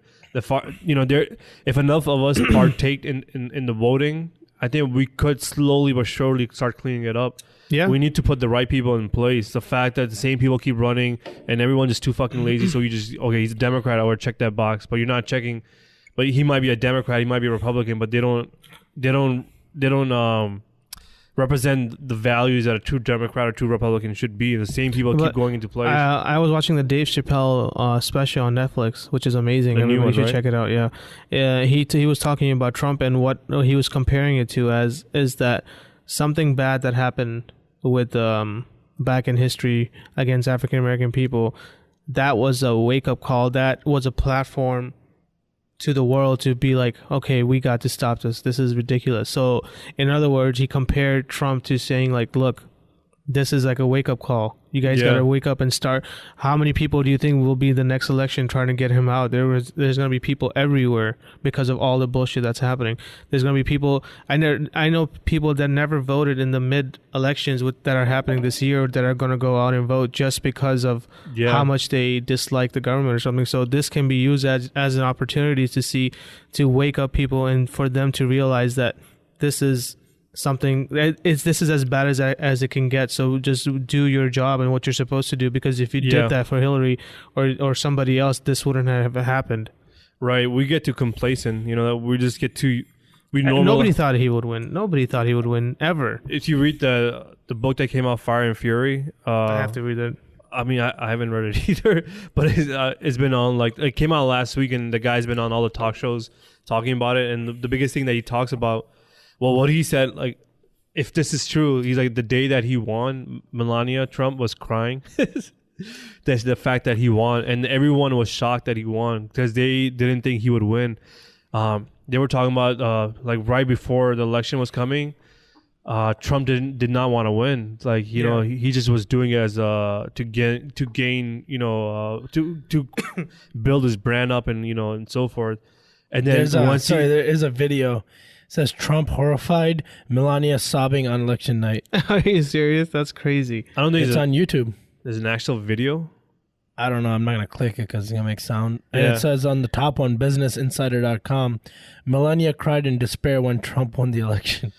Yeah, so she could be crying, but off record when I think it was Don Jr. that said to that author that she was crying because she was sad that he won, not she was happy. So she was probably crying in real life, but she claims it was for happiness. Yeah, happiness. But deep down inside, it was for and there's like a picture, everybody celebrating around Trump, and he just holding his head like so straight faced and serious. Yeah, because he didn't want this shit. I mean, who the fuck does? It's a lot of work. Have you heard of his schedule that he's doing? No. He only works he starts working at 11 a.m. and he checks out at 5 or goes to bed at 6:30 or some shit. So he's not even doing full hours. He wakes up and he gets executive time, and his executive time is 3 TVs watching CNN, Fox News. He watches it like an old man just watching shit all day. People say that he's just so obsessed of what the news says about him. He wakes up and he sees Fox News. Was it Fox News with Friends or more, whatever? It's like it's something that we created though. The media created him. Yeah, they put him so much on the thing because they were getting so many views, and now they're like, every time I turn on CNN, it's something about Trump. Everything's about Trump. Every time I turn on Fox News, it's something about Trump. I'm addicted to it. Too. Like, yeah, I go on looking for news for Trump. Like, what did he do today? I'm like, I just want to be. I'm like, can I be shocked today? Like, yes, you actually can. He always like does. Didn't he call Canada or something asshole countries or some weird? No, he called African countries shithole countries. Yeah, and so one of my best friends is South African. And he was like, "What the hell?" Yeah, they were going over the DACA program, which is shithole countries. I cannot believe he said that. Yeah, was it DACA? Yeah, I think it was DACA. I think DACA is for immigrants that were. I think it's a combination of things. It's if your parents came here and then you're born, you're the dreamers. I think that's part of it, and the other part is countries that have like natural disasters, like Haiti, El Salvador, and African nations. Yeah, so all these poor countries that had natural disasters, we take in a population of them to help them. So he wants to send all of them back. And then he said while they were having their meeting, why do we bring in people from shithole countries? Why don't we bring in people from Norway? And if you read the sentence for what it is, he's just saying African countries. Why are we bringing black people? Why don't we bring white people from Norway? And then the next day, Norway's like, no, we don't want to go there. This is got to be, and they absolutely rejected him. Their immigrants going from Norway here, and the reason why Norway was on top of his mind because the day before he met he met the president of Norway. That's why he just blurted it out, Norway, because that's like his memory only goes back 12 hours. Yeah, it doesn't go back further than that. What's terrifying is that missile alert that went out yesterday. Oh my god! That was. Did you see some videos yet? I've seen some videos. Oh my god! Dude. They were putting kids inside sewers. Yeah, underground because they thought it was going to be a nuke. So for those of you who don't know, I mean, you should know by now. It's fucking crazy. Like, I think it was what show was I watching? So like a day before this happened, I think it was ABC News or one of the news channels that was at that center. Yeah, that is supposed to look out for nukes or missiles, whatever. Yeah. So they just recently installed put up new securities because of Trump's fucking crazy behavior. Yeah. That they were trying to it's likely that we should get ready in case North Korea decides to fucking nuke us. Yeah. Because Trump is fucking crazy with the shit that he's saying. So they added a system. I want to say, I could be wrong, or it was already there, but they did something. And after that news aired, the next day that text goes out. So it's supposed to be that if a nuke is being launched from North Korea, let's just say, someone from the White House or DC will call this line, and that line will alert that system, and that system will send out text messages to everyone saying, hey, there's a ballistic missile on the way, take cover. So for some reason, the call never came, but that phone sent out the message to everyone. I don't know if they figured out why I did it yet, but so it took 38 fucking minutes. It was 38 minutes, and I was watching a video. Chaos. I haven't seen any videos. I've been too busy. People just running everywhere. Because they said people were running off beaches. They were going crazy because this is an emergency alert, and every single phone, iPad, whatever, got it. Yeah. And they said, on the So first one, it crazy. says this is not a drill. So think about it this way. It says a ballistic missile headed our way. This is not a drill. God damn. Take shelter. So I was just thinking, if I was at work, I would just stand there. Let's just pretend a typical day, and you dropped off your kid to a daycare center. You checked into work. Yeah. You get that fucking message. What shelter are you gonna take? Do you go for your daughter? Do you what do you do at that point? Like, what do you do at that point? You have 12 minutes, and your world might be coming to an end. Like, a lot of people came within the truth, and then I was reading on today what happened. So this someone's grandfather was there, and the Clintons, the President Clinton or whatever, was staying 3 houses down. So he's like, the first thing I should do is go check. So he walked down there. You talking about what happened in Hawaii? What happened in Hawaii, because there was Clintons taking vacation there. It's close to the guys there. Oh, Clintons were there in Hawaii too. That day that happened. Then so they went there, and he's like, this is if anybody would know, it would be them. So they went there, and he he walked to the Secret Service and he said if it's real or not, and he sees that everybody is wearing gas masks and everything, and the Secret Service is just standing outside. So at that point, he's like, "Oh my God, it's happening!" Oh shit, they were wearing a gas mask. The Secret Service outside were wearing gas masks and stuff. Oh my God, jeez. So he walked back. He just made himself a cocktail and he just was sitting by the beach like, if this is the way to go, and then I'll just go like this. Jesus. It was at that level. It's like at that point. So if they didn't know, Getting goosebumps, man. Yeah, the idea of what would you do? You can't, because Hawaii is an island. You can't get off. Yeah. And it's such a small island that one or two nukes and it's gone. Have you guys ever? I mean, one is gone. Yeah. Have you guys ever been so close to death where you're just like, okay, so this is it? No, I have not. Oh yeah, I think I was talking about it like a few podcasts ago where I thought I was gonna die. That was the closest call I came to. It was just gas. I farted. My windows were up. I just let go of the steering wheel. I could have put the window down. It's a toxic environment. No, I was at I was leaving work and some guy asked for instructions of where like the train was. So as I was telling him, at that moment I don't know what happened, but I know exactly what happened now. As I was talking to him in downtown, some people are always in a hurry, and I've done this too, where you cross the street when even it's not your turn to walk. Yeah. But this street was long, where it had a huge gap in the middle from the right and the left hand side of driving. So the person across me, the cars were they were facing me. So from their left, the cars are coming right. So they probably had enough time to walk towards the middle of the street because there was no cars coming on their side. But the fact that they started walking, me and this guy were looking at each other as I was explaining to him that the train's that way. The fact from our peripheral, how do you say it? Peripheral view that I saw that person moving. So then my brain assumed that okay, now it's time to walk. So I started walking too, and until talking to this guy, we get halfway we're probably like 10 steps into the road, and then all I hear is and I look up and I see this big ass tour bus just slamming his brakes. Oh shit. And me and him just looked up and we just froze. We're not even moving. At that point I accepted I'm dead. I mean, there's no way, even if I try to run now, it's just too late to jump. And the car slams his brakes, skids, and came within like 6 feet of hitting us. And my heart was just like, whoa, what the fuck? It was a big, those big ass tour buses. Yeah. Where like it was so wide that I couldn't even run if I wanted to. Like at that moment my heart stopped and I was like, I closed my eyes. I'm like, why you could just run away? It's so slow. No, though. you were just. I was just shocked. I was so shocked to a point where I don't know what the fuck. You just freeze up. You just froze. It was just then he stopped and I didn't say a word. I was trying to tell this guy where the train was. We both crossed the street and we don't say a word, and we finally look at each other like, fuck. Did you feel the same, dude? I just feel like, fuck, dude, I can't believe that happened. Like, what the fuck happened? I'm like, I don't know. We were just talking. You guys exchange numbers? No. Could be best friends.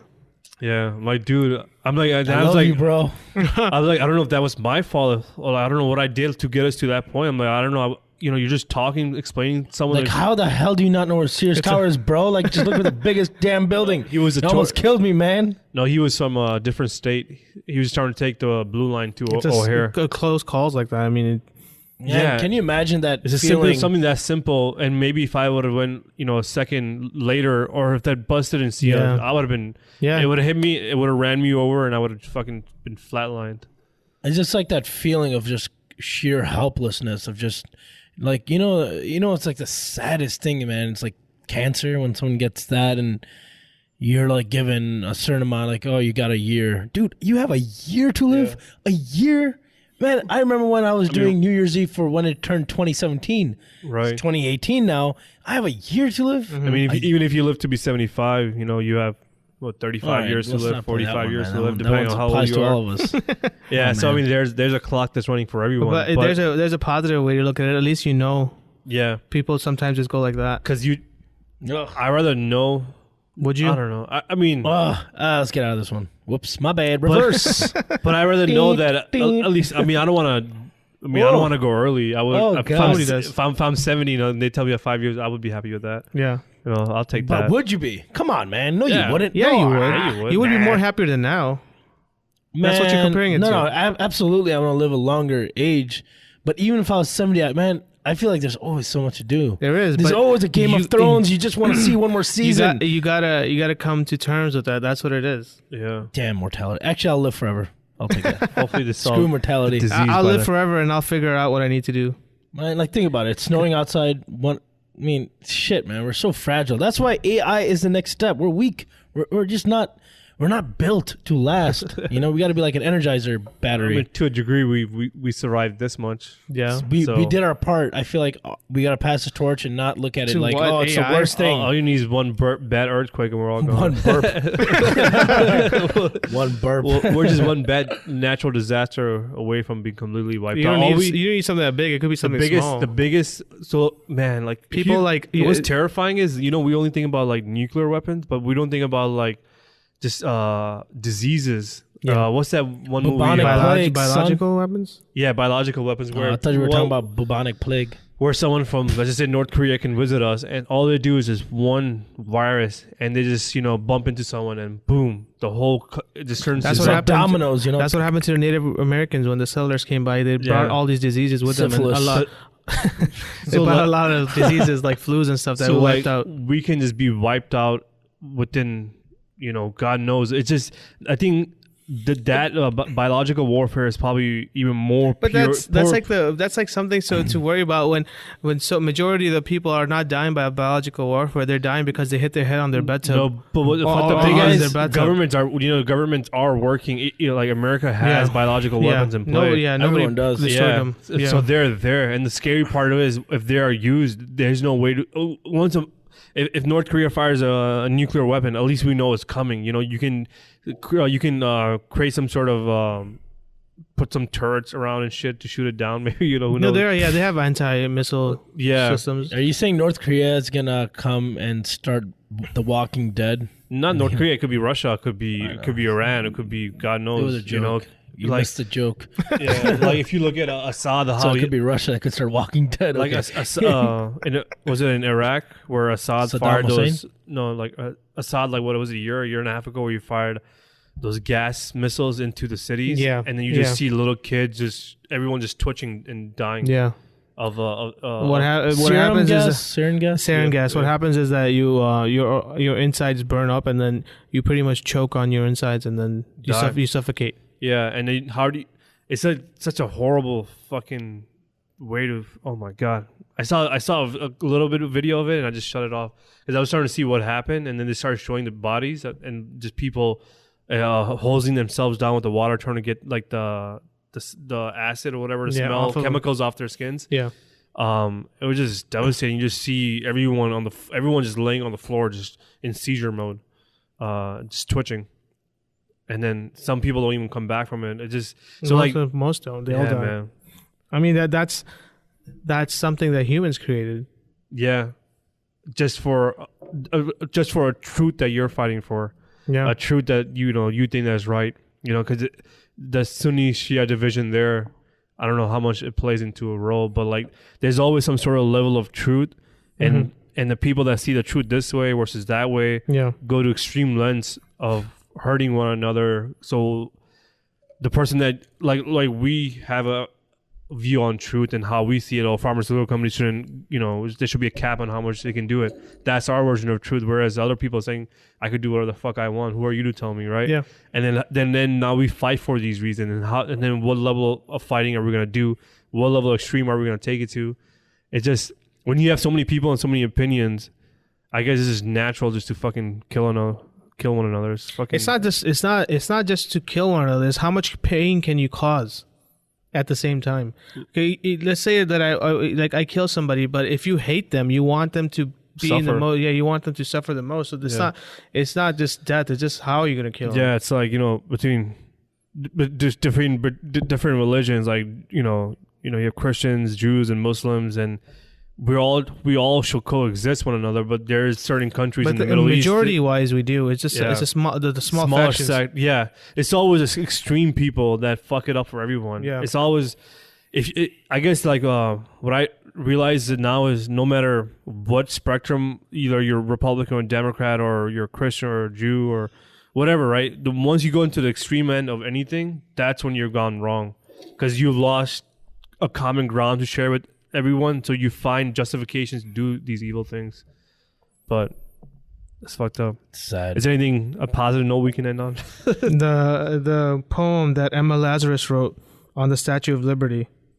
This was when Trump was calling shithole countries shithole countries. It's a good thing to read. She wrote a poem about the Statue of Liberty and what it means. So it goes by, give me your tired, your poor, your huddled masses yearning to breathe free, the wretched refuse of your teeming shore. Send these, the homeless, tempest tossed to me. I lift my lamp beside the golden door. So that's the what the Statue of Liberty meant a long time ago, or even now. It's there now. I think it's on the it's on the plaque now. But we the way that people used to enter the U.S. was the Statue of Liberty, and from far away, the first thing they used to see was the beacon of hope. We're the beacon of freedom, where you can come practice whatever religion you want without being persecuted or being killed for your ideologies. I mean, just that thought alone bought all this. That's why United States was able to prosper. Because of all the people that were not accepted in what is now UK. All the people that didn't want to be part of the kings or the queens and all the stuff. They came here. They came here from different thoughts. They came here for different whatever, and they came here with nothing. Yeah. And now we have America. That's what it's built on. Majority of us are still wanting good and good in the world, but it's a minority that fucks it up, that has a control over it. Yeah. So look out for the minorities. Minority Report. No, just anything extreme is bad for you, right? If you have an extreme diet. What about extreme good? Yeah, I guess extreme good can not be good. Dude, you just started another 30-minute segment. So my extreme good is really good. No, extreme bad is really bad. I mean, extreme good can sometimes start overcorrecting itself. Can kind of backfire, and then we're kind of seeing that now with I think the last thing I want to talk about. There's no such thing as extreme good. Yeah, it's with that whole hashtag, Me Too movement. Right now, it's the first time the globe. Aziz just came out. It didn't come out. He got Me Too. Aziz Ansari, yeah. Oh, really? My guy. I never liked him. He's funny in TV shows, but I never liked his stand-up. Yeah, his stand-up I never. So it's okay that he goes down. No, I'm just kidding. But apparently, there's a photographer. They were taking pictures in the 2017 Emmys with the same type of old school camera. Struck up a conversation, got her phone number. They went on a date a week later at some scallop bar. I don't know, some weird thing. Oyster bar. Sorry, scallop bar, lol. And they headed back to his apartment, and he started pointing at his crotch. And she's like, no, I'm not in the mood for any of this, this, that. Yeah. But she ended up going down on him anyway. She's like, I felt pressured, so I did it. Jesus. So he's probably gonna lose all of his shit too now. No, he's it has to be proven. He didn't force her. Right now the movement he's like, is I just misread the situation. I'm really sorry. If a girl is hesitant and still does it, I don't know how that affects on you. How many of these people are like, okay, you're rich, I want this, or I'm gonna turn this around, dude. I'm gonna screw you over, bro. You want your career or not? Mm-hmm. It's only a tenth of what you've earned, and you can earn a lot more. Just give me $1 million. Shit, did you guys hear about Trump paying $130,000 right before the election? His lawyer paid adult film star $130,000 to remain quiet about something, and they're saying it probably has to do with all the sexual harassment thing that he was getting accused of by a 12 or 16 woman. I think she might have had some sort of proof so they show someone found something that shows his lawyer transferring $130,000 on his behalf to her. Like, Jesus, there's some concrete doesn't proof. matter, dude. People are so that are Trump supporters are they're what's that comedian that the senator that stepped down, Al Franklin, yeah. So he stepped down, and then before he left, he's like, I'm based on these accusations, I'm being asked to resign, which I am, but the current sitting president has 16 women that accused him. He's been in this, a tape that shows that he's a woman harasser. He still gets to remain in power while I get to leave. Mm-hmm. What kind of fucking... And he is right. What kind of fucked up system it is. He should leave, and Trump should also be fucking leaving for the same shit. So many people Unless it's okay. Unless you have enough power to get away with it. Yeah. Dude, there's so many people on Facebook right now. They're like, the facts speak for themselves. Trump has increased the economy, blah, blah, blah.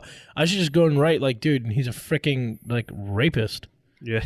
Dude, you're talking like, okay, either you're with the Me Too movement, which is very powerful. All the women will like, whoop your ass. If you're not with the Me Too, you know? Yeah. And I get it. I mean, rape is wrong. That's messed up. And then Trump is a rapist. And oh no, all hail. Dude, there are people that are fanatics of Trump, dude. They're like, you say something bad, they're on your case. They're on he's a rapist. They're on the extreme end, right? So that's where they've kind of lost their touch with reality. But there's a lot of like gray lines in that too. If you like with the Me Too movement, it could be not every single thing they're saying is true. Oh, absolutely. Yeah. Some people are just trying to bring their names back up. Yeah. Like, oh, Me Too. Oh my God, stay strong. And now she's like, oh, I didn't enjoy the sex. He raped me. Like, what's... Like, so I guess like the part of the thing is what they're saying is, since it's the first time like we as a globally are having this conversation, it's not only in America, it's happening in UK, it's happening in other parts of the world, where for the longest time men have, you know, of course, suppress, you know, like kept women behind, and they in order to advance them, they would just take sexual advantages and they will get away with things. Men have had these power for such a long time, so because of that, if someone comes out, we have to listen to what they have to say. Regardless, there are going to be few assholes. Like anything in life, there are always few assholes that come and want to fuck it up for everything. But for the most part, we should take it for its face value, because otherwise it ruins the whole cause for everything else. You can't take it at face value. You have to prove it. Some innocent. Then you'll get the extreme. The problem with this, I feel like some innocent men are going to be taken down as a result of it, but for the long run, like what it's gonna do is gonna be the overall good's gonna come out of it, right? But now we're having this conversation, so now anyone can go out and make some sort of accusation without any proof, right? And then now this guy can lose his job. So it is a bit ridiculous in that sense, but the fact that they've been suppressed for so long, like, what they're saying is we're shutting them down again. So like every time they come up, but if they're wrong, they're wrong. There's no other way around it. Let's say if you were accused wrongly, So and then my answer to you was that you're taking a hit for the future, so just deal with it. Yeah, I mean, what would you say to that? What you would have to say is, I have a family, I have this. How are you gonna take away what I can? You would. Well, I think what most people are saying is what this person is coming out are false accusations.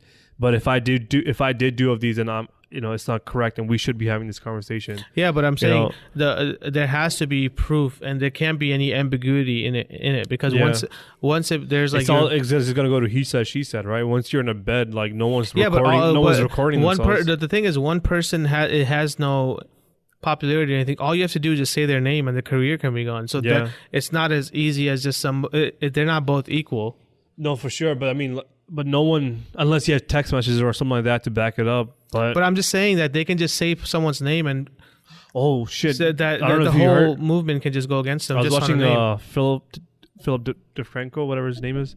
He was talking about a story that happened in Denmark or UK, in some European country. I think it was UK. Where just 2 years ago, this guy was sentenced to jail for I think like a few years. So he was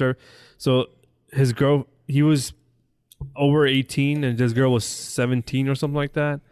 And then she came out and saying that he raped her. And here's a text message to show him saying that he raped her and how he felt bad and blah, blah, blah. So she came to when the trial happened, she turned in her Facebook messages. And then I know. And he was saying like, wait, where are my other messages? I replied to them. There's a lot of other things that I said, you know, they're missing them. But the fact that this girl was raped, you know, the guy has to be an asshole. Like, you know, he's just fucking making shit up. He's trying to get out of it. You know, he looks like a scumbag, blah, blah, blah. So they didn't listen to him. So they just took her entry for face value and they sentenced him in jail for a few years. I think he had served 2 years.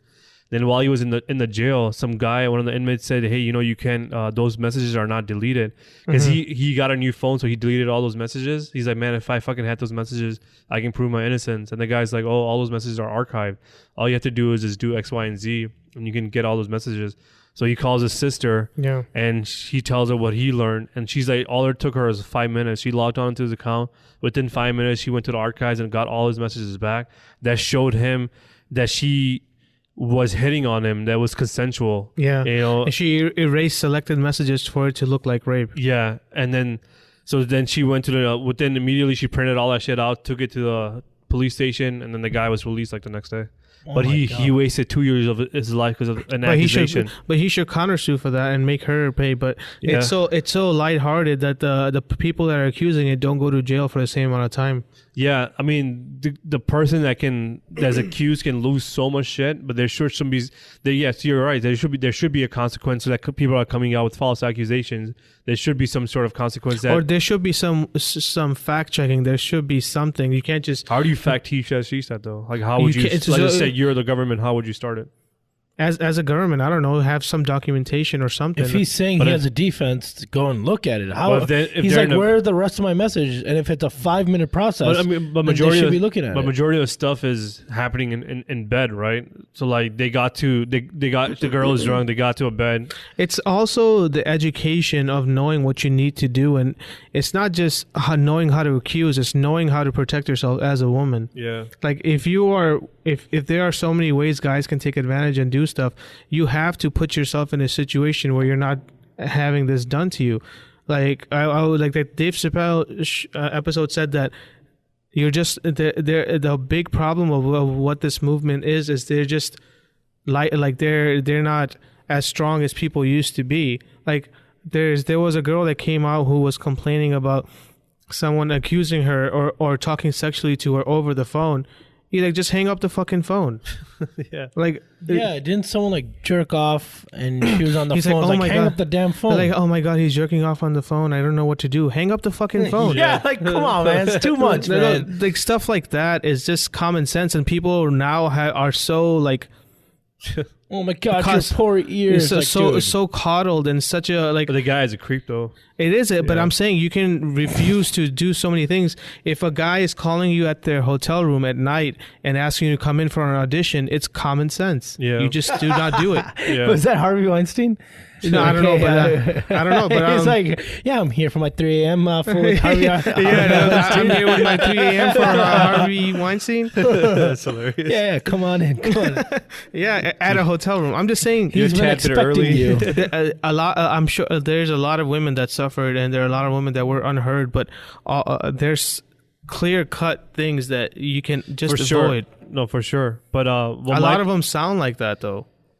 I see it the other way. I do see men are generally assholes, I guess. I don't know. From what I've seen going to the clubs and shit. They are assholes, yes. Yeah, I mean, there are a lot of cases like you're saying that, if you're more knowledgeable enough, you should know how to handle them. But there are some, it could be a simple situation where you thought you liked a guy. By the time you got to the room, you feel like, okay, what you're doing is not right. But the guy forces it, Yeah, there are guys who actually physically force it. But if the guy is not, just walk out.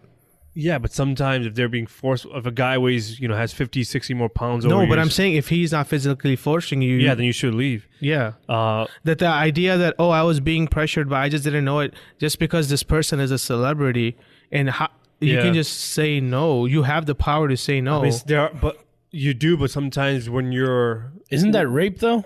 That would You're be rape, saying no, and he still does it. Yeah, that's right. No, like the Aziz Ansari thing. She said she gave him subtle cues that she was giving him cues that she gave him a blowjob or whatever. Yeah, so I don't know how subtle that is. So. And he weighs like 120 pounds. He's like a 5'4" guy. I'm just saying like. But a celebrity present could have. It is, but there's a clear-cut difference between women that were oppressed and got hit on and got raped and did this stuff compared to this kind of like. You're basically saying movement. That not everyone is Me Too. You can't. Everyone is not Me Too. Hell no. No, like this guy looked at me weird and whatever. Me Too. Yeah. So where it's gonna get weird is like Joe Rogan put it best. Like So this is where we need to be careful and not overcorrect the problem, right? So if you go to a bar, there's a reason why. Guys and girls go to a bar. We're looking for hooking up or whatever. Yeah, hooking up and shit. Upon not to get lucky. I mean, genetically, we're just coded to just reproduce, right? So we want to be with the opposite sex. So you go to a bar, you see a girl, and same. Before 2018 or before the Me Too movement, you always had this one line, and you use it on every fucking girl. Yeah. And you go on 3 girls, 2 of them find it. insanely offensive. One fucking loves it and she goes, then you guys hook up, right? So the two that found it, now they're gonna be like the hashtag Me Too movement. This guy just fucking harassed me by saying this, filthy joke. So now he fucking loses his job. Put him on, blast him on Twitter, blast him on Facebook. Like where are we gonna draw the line where guys cannot even have pickup lines anymore? Like so it's the first time. It's interesting as humanity that we're having this conversation globally for a certain degree, and then we're correcting something that's been taking place for the past. If you look at it, every religion that every book that you read, like Bible, Quran, it's correcting itself. It's when you read any biblical books, they're read in a sense that man wrote it. It's from a man's perspective, what God wants the world to be. Did it hurt when you fell down from heaven? Because you look like an angel. Yeah. So it's like the girl's always been like the backseat, but now we're trying to say everything is equal. We had this cool, interesting conversation. Like, with my sisters and my brother-in-law, we're always, we're having this conversation. And the cool thing that we talked about was like, my brother-in-law said, but we're not equal. And what people need to realize is, of course, biologically we're not equal, but we're human first before we are man and a female. Mm-hmm. So in terms of that, all humans should get the same equal rights. Right, regardless so equal rights will be freedom of speech, freedom of life, liberty, health, whatever, freedom of religion. So you have your basic freedom that every human should get, and then after that you're a man and female. So then obviously the best MMA male fighter cannot be fighting a best MMA female fighter because genetically and biologically the man has more advantage. Another last thing, I guess we should wrap it up. Last thing I want to say is, like, once you look at Planet Earth 2, you're like Eminem, man. You've been rapping for a minute. Yeah, sorry, but like last thing I want to say is, like, in Planet Earth 2, another thing that I noticed is, did you watch the episode where the horse, where in the desert and like so like there's a desert, right? He can't wrap it up until you go watch it. Let me play it up. No, if you look at it, like even in nature, there's always one stallion, or there was always one male leader, and he has the pride. You never see in nature where there's one female and a male. That female has like 12 males. There might be some certain cases or scenarios. I mean, the birds that do that and stuff. But for the most part, it's always the male that's more dominant, because a male just built that way to protect the female. So even in human, some people might argue, like the best MMA. They should. Yeah. But that's you couldn't, because a male would have more advantage. Stipe genetically. Miocic versus like a Paige Van Zandt, their weights are different too. So yeah. How are you gonna get a 200-pound girl? But if the girl wanted to do that, and she would, that's her right to do it. Okay, she should do it. I mean, they do it in different sports like karate and stuff, because that's more level. Yeah, it should be consensual, but as a sport, we shouldn't say, because man and woman are equal, we should cross fight. I think that wouldn't be consensual; it'd still be rape. On that note, until next time, guys. Thank you for tuning in. Yeah, thanks so much for joining us. I'm here permanently. Husband has been replaced. Peshawari ice cream. We pre-record this before I do the intro, but I'll say it again. Like, Z is taking a sabbatical. Sabbatical? I don't know what that. What do you mean? It's like a vacation or days off. Yeah, he's taking a few days off. He's mentioned it before. He was working on a game. So he's in a process of finishing his game and publishing it, and hopefully getting it out on Steam for the world to play. So we're excited and happy for him, and hopefully hopefully he'll come back sooner or later. Please, Z.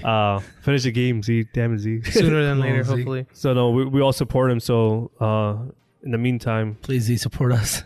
Z, continue supporting us, Z. He's been here the whole time, just listening. He working on his game. To talk. And on that note, check us out on YouTube. We're still posting videos. Follow us on Instagram, Facebook. We'll be posting videos and pictures and images and stuff like that. If you're interested in the things that we're doing out here, or have any suggestions, please reach out to us on Facebook if there are ways for us to do things better. And lastly, if you do enjoy our podcast and our other forms of content, please, the best way you can support it is to share it with others, so we can spread the truth together, hopefully. Other than that, thank you for joining us. Peace out. Take it easy, guys.